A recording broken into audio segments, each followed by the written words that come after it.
Welcome back to Cycling Unboxed. I am here at a shop in Fleet called Pedal Heaven, and they've been kind enough to bring out the brand new Merida Reacto to show you guys everything, all the details, all the close-ups, all the frame shapes. So thanks to them. If you do want to buy this bike, I highly recommend going through them because they've helped me loads and they'll help you loads as well. So first of all, before we start getting around all the tube shapes, let's get into some of the stats on this bike. So kicking off, the version that we've got here is the Reacto 9000, which I imagine is the version that most people are going to be buying. You don't really need to go to the 10K or the one with the Dura-Ace on it. Probably save your money and go for the Ultegra Spec and go for this one here. So this version does have the higher level of carbon fiber. They've got two tiers, the CF5 and the CF3. This has a CF5, which is a little bit lighter.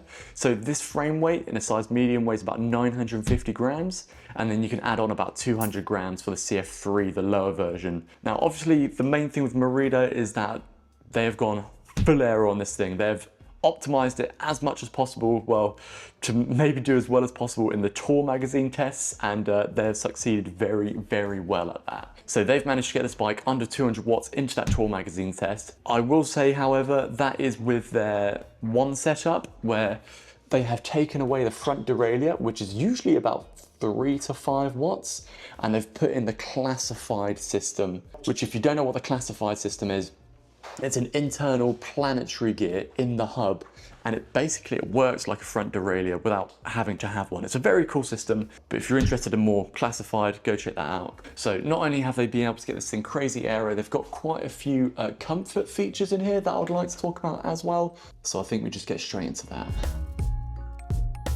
Off at the top, I would like to talk about the seat post first. So first thing, if I show you the old seat post here, quite skinny in general, but when you compare it to this one, well, this one is way skinnier. Like, as most are nowadays, skinnier than one finger. That's how skinny these things are getting.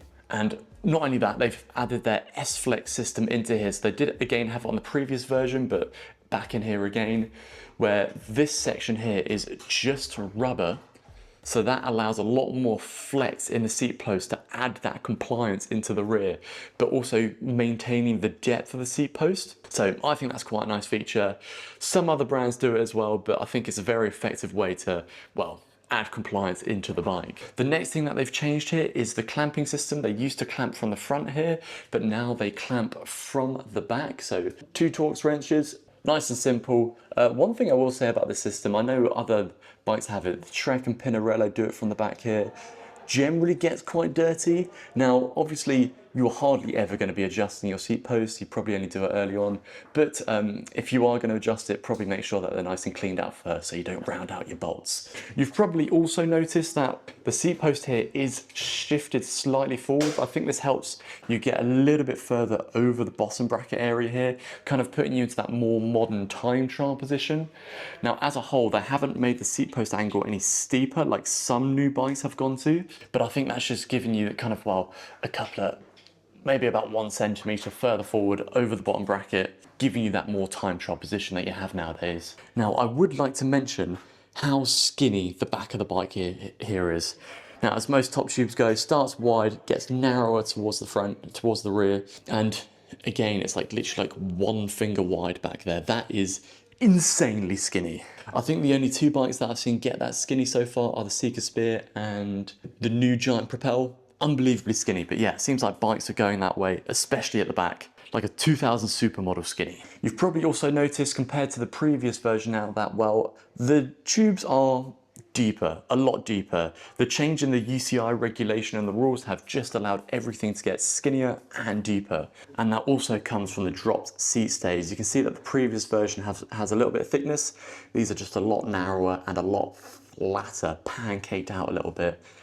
Not only is it there, it's definitely a lot deeper in this section here as well, and skinnier. Looks really aggressive. Now, to my eyes, not only have they added more compliance in the seat post flex here, the whole rear triangle, I imagine, is going to flex a lot more by having material cut out here. Now, I imagine it both saves weight, probably isn't aerodynamically relevant because it's going to be sitting behind bottles and stuff anyway. But yeah, I'd imagine having less material here will just allow more flex in the frame, so it should be a bit more comfortable.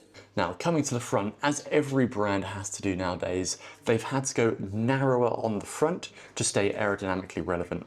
And well, this bike is very skinny. You can probably see about 2 fingers wide on the front there. And of course, very, very deep on the head tube. There is a real fat chunk of carbon on there. It's like almost as deep as my time trial bike. That's amazingly deep. Now, since this is the 9000 version, it does come with a Vision cockpit, not the Gullwing cockpit that they have their testing done with on Tour magazine, that they have their best results with. But honestly, I can't imagine it's that much lower. In my head, I mean, it's probably like 1 watt. Next up, as we move down, another thing that's become glaringly obvious, the depth of the fork. You can just see that it is so much deeper nowadays, so much longer. And not only is it deeper, it is definitely narrower at the front. The fork is kind of one of those areas where, especially on bikes nowadays, previous generations just look fat. You can just see how bladed and how amazingly skinny these new versions are, and I think it's so cool. And obviously one of the first things hitting the wind, so it's where aerodynamically it's going to have to be optimized and as skinny as possible. Now, I would like to talk about the down tube a little bit here, because the whole down tube, oh well, as well as being very deep, it remains very, very skinny. You can see there's no shielding or anything of bottles, so I don't know how this bike interacts well with bottles on. If you are going to go for an aero bottle, I would probably go for one of those like slimmer elite ones. You've got these new like Ankia or Ankyla ones, like similar to what the Trekma don't have. They're probably still going to be a little bit too wide. So personally, I'll just run a traditional bottle setup, and it's probably what this bike's been designed for. They have added a good chunk of carbon down here. Normally the bikes had to go all the way down to the down tube, but yeah, they've added this kind of like almost slab just to fill in more air, clean up a bit more air around the cranks. Merida, interestingly, haven't moved to the UDH setup. They've still got their kind of like proprietary rear derailleur hanger here, which is fine. Like a lot of brands still do, but yeah, a lot of brands have moved to the UDH setup. It just makes it more versatile, and Merida has stuck with that. I would like to talk about the wheels here. They do come with Reynolds wheels. One thing I will say about the Reynolds wheels is that they do come with quite a nice external rim width. You can see that the rims are wider than the tyres there, and these are a 28 Continental GP5000, so excellent tyre to set the bike up with. I'm glad a brand is setting the bike from the box with really good tyres. But it's funny, almost nowadays a 28 is probably a little bit narrow, but I mean, you can definitely fit wider on these rims, that's for sure. This bike is limited up to 32mm, so it's not high up there that's limited. You are going to be limited by the bottom bracket area here and probably the interaction with the front derailleur there. There's just hardly any space for the tyre down there.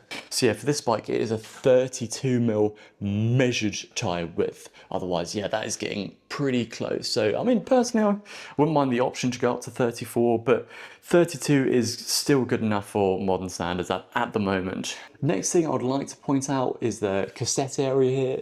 You can see that it is 1130. Again, just stock an 1134, please, Merida. Everyone runs that setup nowadays. It's just nice to have that bigger cog at the back. And with 12 speed, the jump between gears is nice, more than small enough with an 1134, in my opinion. The next really nice thing that Merida does, I know BMC do a little bit of this as well, but they come with this extra cooling for the brakes. So you'll be able to see that it's quite literally bolted onto the brake caliper system there. And well, it's cooling. I imagine it does provide some cooling, otherwise they wouldn't be able to get away with it. But there is definitely some shielding there for these brake calipers, so I can imagine it is a little bit more aerodynamic. It appears on this version it does actually come stocked with a through axle lever, so when you're out on the road you don't have to carry as many Allen keys with you, and you can take it out thankfully and stick it in at the angle that you want it, although it looks like at the moment I could get it in pointing backwards perfectly. I'm sure if you played around with it a bit more you could get it pointing forwards perfectly as well. I don't like it sticking upwards, I like it sticking back or forwards. Now these bikes do come stocked with a left hand sided power meter, unless you are definitely very uneven, like left to right, and you already know most people are probably fine with just a left-handed side power meter. But as most bikes should be, especially at this price point, yeah, have a power meter nowadays, and this does come with it. I would like to talk about paint jobs on this version because the paint jobs have got so much better. The previous generation of Merida, they went safe and, well, not just safe, they went really boring on their paint job. So let me just show you two of them because they're really nice. Now the first one is on this Merida 9000 version, and they have this like lovely mottled kind of slate blue here, and I think that is a really, really nice paint job. You could probably see it better on the head tube here. It's lovely. And then they just chopped it with this nice simple grey. Looks quite clean and stealthy, but also with an interesting paint job. The next one I really like, which is on one of their lower models here, is this kind of like emeraldy green. I think this is actually one of my favorite ones. I do like a deep, rich green. So yeah, they've got quite a few good options out there, basically. The choice is yours. So here it is, the full new Merida Reacto. Honestly, I love the way that this thing looks. I think it's one of the prettiest bikes out there at the moment. It looks mean, it looks haunchy, it looks aggressive, it looks aero. It does have that look where it looks fast even when it's standing still. It's a sexy bike. And you know what, I would actually love to get my hands on this thing just to see how it rides. I'd imagine you would be able to feel that compliance in the seat post area. Obviously, it's not going to be the lightest bike in the world. It does have 60mm deep wheels, obviously for more aerodynamics. It does have thicker tube shapes and stuff, but it's designed to be fast and fairly light. I would be interested to see how it handles in the crosswinds as well, because the tubes are quite deep, and the wheels are obviously quite deep as well, which has a major impact in how it does handle in the crosswinds. But yeah, I would love to ride this thing. It looks like a super, super exciting bike to ride. As per usual, guys, if you have any specific questions that you think I've missed on here, feel free to stick them down below.